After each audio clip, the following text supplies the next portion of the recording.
जोरदार ताली स्वागत है आपका सर।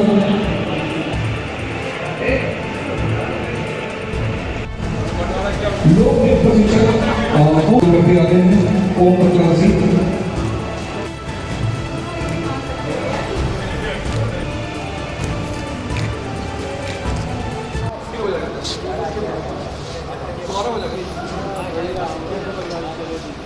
देखिए, आज शिक्षक दिवस की पूर्व संध्या पर नई दिशा परिवार ने शिक्षकों के सम्मान का कार्यक्रम रखा है। आज देश में लगातार इस बात की चर्चा हो रही है कि देश की शिक्षा नीति कैसी हो, क्योंकि जो नौजवान आज शिक्षा प्राप्त कर रहा है उसके सामने रोजगार का एक बड़ा संकट पैदा हो रहा है। लेकिन प्रसन्नता की बात है कि माननीय नरेंद्र भाई मोदी ने देश में नई शिक्षा नीति लागू करने का निर्णय लिया है, जिसके अंतर्गत प्रारंभ से ही नौजवान जो पढ़ने जाएगा वो जीवन के जिस क्षेत्र में आगे बढ़ना चाहता हो उस क्षेत्र की पढ़ाई कर सकेगा और अपनी पढ़ाई पूरी करने के बाद उसके हाथ में रोजगार हो सकेंगे। ऐसी शिक्षा नीति सरकार ने बनाई है।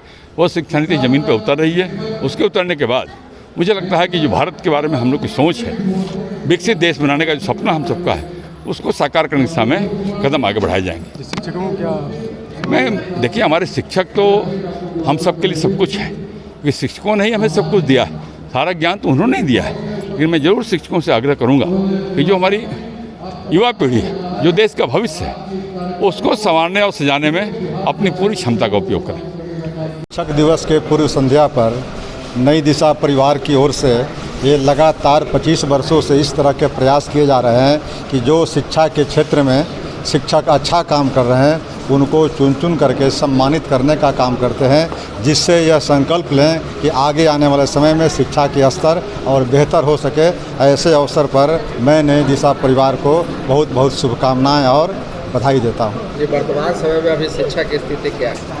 शिक्षा की स्थिति निश्चित रूप से खराब है। इसकी चर्चा मैंने तो अपने वक्तव्य में भी किया, भाषण में भी किया, लेकिन उससे खराब स्थिति से कैसे हम निवारण करें, कैसे हमें आगे बढ़ें, इस पर विचार करने की ज़रूरत है। और यह चाणक्य की भूमि है जहां हम लोग खड़े हैं। यह देश नहीं दुनिया को शिक्षा देने का काम किया था, और आज उस देश और दुनिया के शिक्षा देने वाला देश और प्रदेश पिछड़ क्यों सकता है, क्यों रहा है, इस पर विचार करने की ज़रूरत है। आज नई दिशा परिवार की ओर से कृष्ण राधा वल्लभ जी, वो जो शिक्षक थे, एक गरीब साधारण परिवार से थे, और वे अपने ऊंचाई को छू उपराष्ट्रपति बने, राष्ट्रपति बने, और देश को शिक्षक भी रहे, और वे सब निःशुल्क पढ़ाते थे। आजकल जो है सो वो भी शिक्षा धीरे धीरे सुधर रही है। पहले इस पर चिंतन करने का है। एक बार मैं नई दिशा परिवार को ढेर शुभकामनाएं देती हूँ। हमारे राजेश भैया जो हैं हमेशा हर कार्यक्रम में हमको बुलाते हैं। हाँ, इनको नई दिशा परिवार आज 25वां वर्ष है कि हम लोग शिक्षक सम्मान समारोह कर रहे हैं। आज उसके पूर्व संध्या पर पूरे बिहार के सैकड़ों शिक्षकों को उनके अलग अलग क्षेत्र में कार्य करने के लिए, अलग अलग क्षेत्र में बच्चों को पाठन कराने के रूप में उनको आज सम्मानित किया गया। हम लोग का मूल उद्देश्य है कि ऐसे शिक्षकों को सम्मानित किया जाए, यहाँ सम्मान देने के बाद जब वो जाएं तो अपने क्षेत्र के, अपने इलाके के गरीब बच्चों को शिक्षा कैसे दिया जाए, इसके बारे में आगे काम करें। नई दिशा किस तरीके से? नई दिशा परिवार लगातार इस तरह का कार्य करता रहा है। आने वाले समय में हम लोग इसी तरह से काम करेंगे ताकि और भी बच्चों को जहाँ जहाँ शिक्षा का जरूरत है उसको पूरा कर सकें।